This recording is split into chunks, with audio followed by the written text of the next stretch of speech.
আসসালামু আলাইকুম। কিউসিবাই সাম্প্রতিককালে তাদের ম্যালোভার্স N20 ATWSটি লঞ্চ করার মাধ্যমে কিন্তু বাজারে বেশ ভালো রকমের একটা আলোড়ন তৈরি করে ফেলেছে।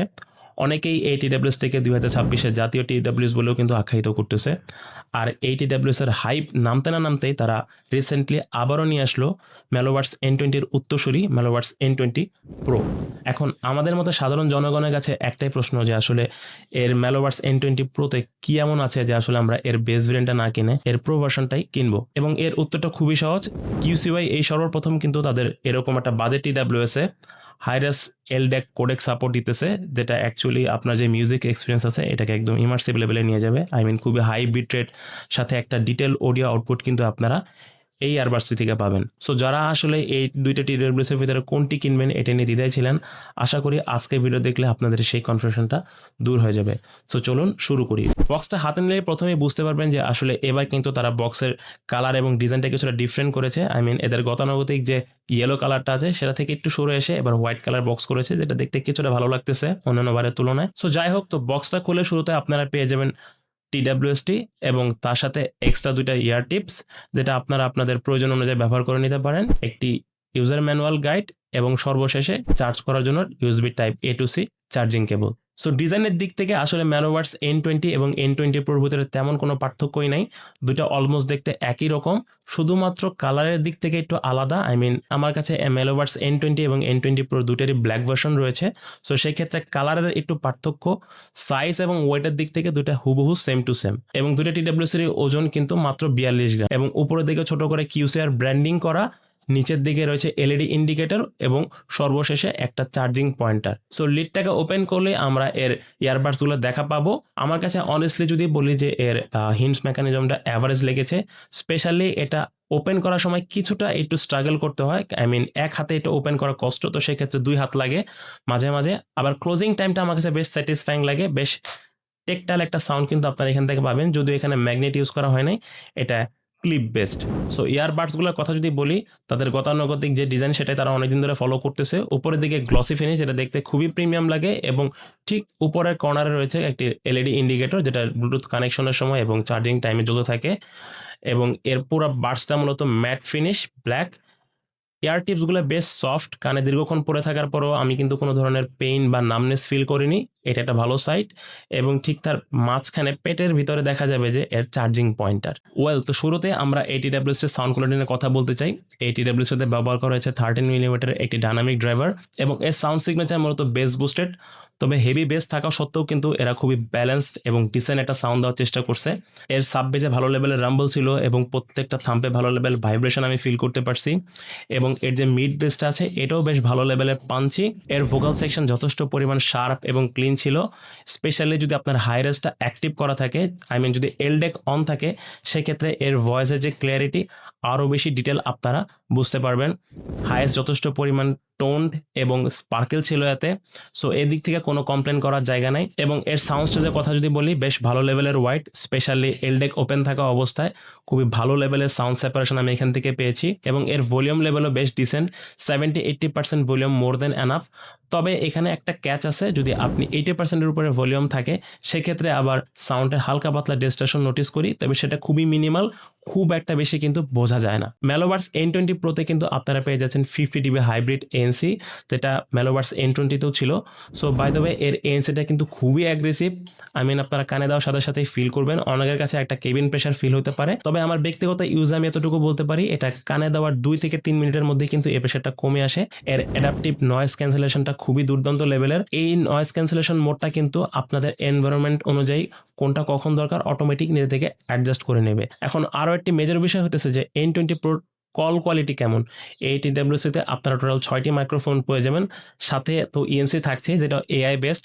সো এর কল কোয়ালিটিটা কেমন এটা টেস্ট করার জন্য আমরা ইনডোর এবং আউটডোর কন্ডিশনে দুটি কল রেকর্ড করেছি। সো আপনারা শুনে নিজেরাই কমেন্ট করে জানান যে আসলে কল কোয়ালিটিটা কেমন।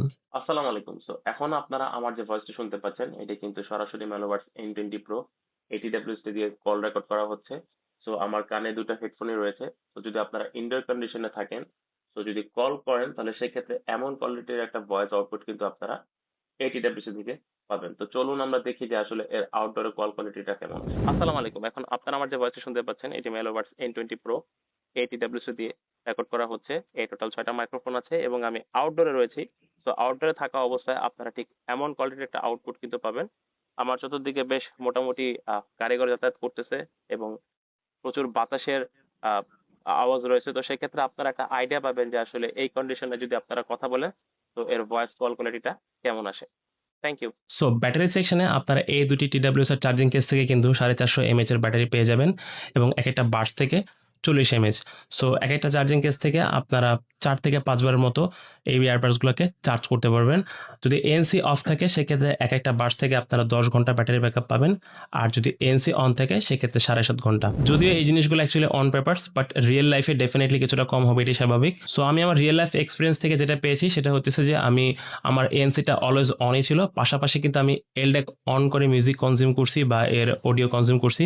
তো সেক্ষেত্রে আমি 4.5 থেকে 5 ঘন্টার মতো ব্যাটারি ব্যাকআপ পেয়েছি, উইচ ইজ রিয়েলি ডিসেন্ট। কারণ এলডেক অ্যাক্টিভ থাকা অবস্থায় কিন্তু এর চার্জটা একটু বেশি ড্রেন হয়, এটি স্বাভাবিক। তারপরও 4.5 থেকে 5 ঘন্টার ব্যাটারি ব্যাকআপ কিন্তু সত্যি ভালো, ইমপ্রেসিভ, খারাপ বলা যাবে না। তবে শুধুমাত্র এএনসি অ্যাক্টিভ করে যদি আপনারা এলডেক মোডটা অফ রাখেন সেক্ষেত্রে আবার এটা 6.5 ঘন্টার কাছাকাছি চলে যায়, which is really close two 7.5 ঘন্টা, যেটা ওরা ক্লেম করতেছে। আচ্ছা, এবার তাহলে আমরা এই TWS-টির ব্লুটুথ নিয়ে কথা বলি। আপনারা মেলোভার্স N20 পেয়ে যাবেন ব্লুটুথের ভার্সন 6.0, আর মেলোভার্স N20 প্রোতে পেয়ে যাবেন ব্লুটুথের 5.4। হ্যাঁ, এখানে কিছুটা ডাউনগ্রেড হয়েছে, অ্যাকচুয়ালি এখানে প্রাইস কাটিং এর কারণে মূলত এই কাজটা হয়েছে। তার মানে এই না যে খুব একটা বেশি পারফরমেন্সের তারতম্য হয়েছে। সো এখন পর্যন্ত কিন্তু ম্যাক্সিমাম TWS-গুলো 5.4 রান করতেছে। তো সেদিক থেকে ইজিলি 10 মিটার 8 মিটার কাভার করতে পারে 5.4। এটা ডেফিনেটলি যেহেতু ভার্সন 6, N20 কিছুটা বেশি কাভার করতে পারে। N20 প্রতি যেহেতু এলডেক সাপোর্ট রয়েছে, সো এলডেক অ্যাক্টিভ থাকা অবস্থায় আমি আমার ডিভাইস থেকে এক রুম থেকে আরেক রুমে মুভ করে দেখছি যে আসলে কোনো প্যাকেট লস বা কানেকশন লস হয় নাকি।